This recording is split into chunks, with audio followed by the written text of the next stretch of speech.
Ka kɛɲɛ ni alamisadon ye janvier kalo tile 4 an b'a ladɔnniya k'a fɔ an ka jelimuso min bɛ yen n'o tɔgɔ ko Aja Sumano brigade anti-criminalité olu ye wele bila ma an bɛna an da don o la k'o walawala aw ye an ka bi kunnafoni kɔnɔna la. O tɛmɛnen kɔfɛ an b'a ladɔnniya k'a fɔ an ka forces armées maliennes n'o ye an ka faamaw ye n'an ka finitigilakaw minnu b'a lakana u ye minɛn kuraw sɔrɔ kɛrɛnkɛrɛnnenya la olu yɛrɛ bɛ taa pankuru minnu bɛ wele ko drone olu minɛn ninnu yɛrɛ la. O tɛmɛnen kɔfɛ an b'a ladɔnniya k'a fɔ ka kɛɲɛ ni sugu yɛrɛ gɛlɛyali ye kɛrɛnkɛrɛnnenya la sikaro ko ta fanfɛ an ka DGC n'o ye bɛ an ka feerefɛn minɛnko yɛrɛ ɲɛma olu ye communiqué kɛ k'a bɔ ka bin k'a fɔ ko dɔ bɛna bɔ sunkaro sɔngɔ la kɛrɛnkɛrɛnnenya la a kilo 1 o bɛna sɔrɔ 120.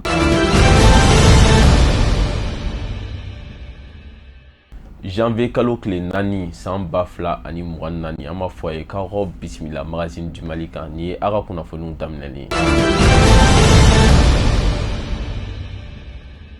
i n'a fɔ bakurubaw la cogoya min na an ladɔnniya k'a fɔ k'an ka finitigilakaw n'a bɛ wele ko forces armées maliennes olu yɛrɛ ye pankuru sɔrɔ pankuru minnu bɛ yen pilote t'u la n'a bɛ wele tubabukan na ko drone olu yɛrɛ pankuru yɛrɛ bɛ na kɛ ko belebeleba ye an ka finitigilakaw yɛrɛ ma sabula olu minɛn minnu filɛ a bɛ tiɲɛni don jugulamɔgɔw yɛrɛ kunna halisa an bɛ dugawu kɛ ala ka sebaya ala k'o di an ka finitigilakaw ma minnu yɛrɛ danyara ala ka ɲinɛkɛw la u masa ko kirikala la u sara fasoko la halisa an bɛ dugawu k'u ye. Ka kɛɲɛ ni sugu gɛlɛyali yɛrɛ an ka cakɛda minnu bɛ yen minnu yɛrɛ b'u cɛsiri feerefɛnko yɛrɛ ɲɛma n'an b'o wele DGCC olu yɛrɛ cɛsirilen don kɛrɛnkɛrɛnnenya la pour que feerefɛnw yɛrɛ bɛ se ka nɔgɔya cogoya min na olu ye kasabi dɔ bin kɛrɛnkɛrɛnnenya la n'o ye communiqué ka yira k'a fɔ ko sukaro yɛrɛ dɔ bɛna bɔ a sɔngɔ yɛrɛ la min ye kilo 1 ye n'o tun bɛ feere fan dɔw la 180 dɔw ta 200 dɔw ta 160 u y'i ka communiqué la u y'a yira k'a fɔ k'a bɛna feere 120 na n'o ye 600 francs ye. Kunnafoniya min yɛrɛ kun kɛra tare n'o yɛrɛ bɛ tali kɛ an ka terrain boli yɛrɛ la kɛrɛnkɛrɛnnenya la Kayi mara la an b'a ladɔnniya k'a fɔ Kayi dugudenw yɛrɛ kun kɛ i ye commerce daminɛ n'o ye u ka jagomisɛnnin ye mun yɛrɛ b'a to u bɛ se k'u ka dahirimɛ sɔrɔ nka kunnafoniw sera an ma kɛrɛnkɛrɛnnenya la studio tamani bɔlɔlɔw fɛ k'a yira k'a fɔ ko terrain jɔli yɛrɛ kɛra nisɔngoya ye olu maaw ma sabula minnu yɛrɛ bɛ olu jagomisɛnninw yɛrɛ la olu tɛ ka se k'u dahirimɛ sɔrɔ ka kɛɲɛ ni terrain yɛrɛ jɔli ye an bɛ dugawu kɛ ala k'a to terrain yɛrɛ ka se ka taa walasa population minnu bɛ yen olu ka se k'u dahirimɛ sɔrɔ.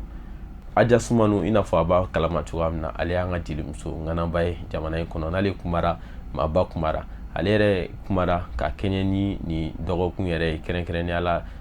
san yɛlɛma yɛrɛ boloda la ni journaliste min y'a ɲininka k'a yira k'a fɔ ko a hakilina ye jumɛn jamana ko la ale Aja Sumano ale y'a hakilinata di kɛrɛnkɛrɛnnenya la a b'a yira k'a fɔ ko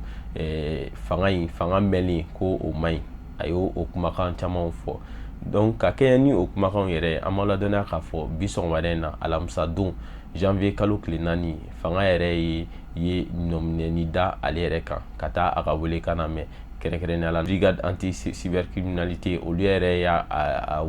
welekan min fɔra o kuma ninnu yɛrɛ kɔnɔna la an ma se k'olu kumakanw sɔrɔ mais an b'a dɔn k'a fɔ n'a ye ɲɔgɔn ye kɛ o ɲɔgɔn ye kɔfɛ u tilala k'a bila an bɛ dugawu kɛ ala ka jisuma kɛ nin ko in fura ye ala kana na futeni wɛrɛ bɔ nin ko in senfɛ sabula jelimuso ŋana don wa maaba fɛnɛ don an ka fangaw fɛnɛ u bɛ baara la an m'u sankɔrɔ tintin su ani tile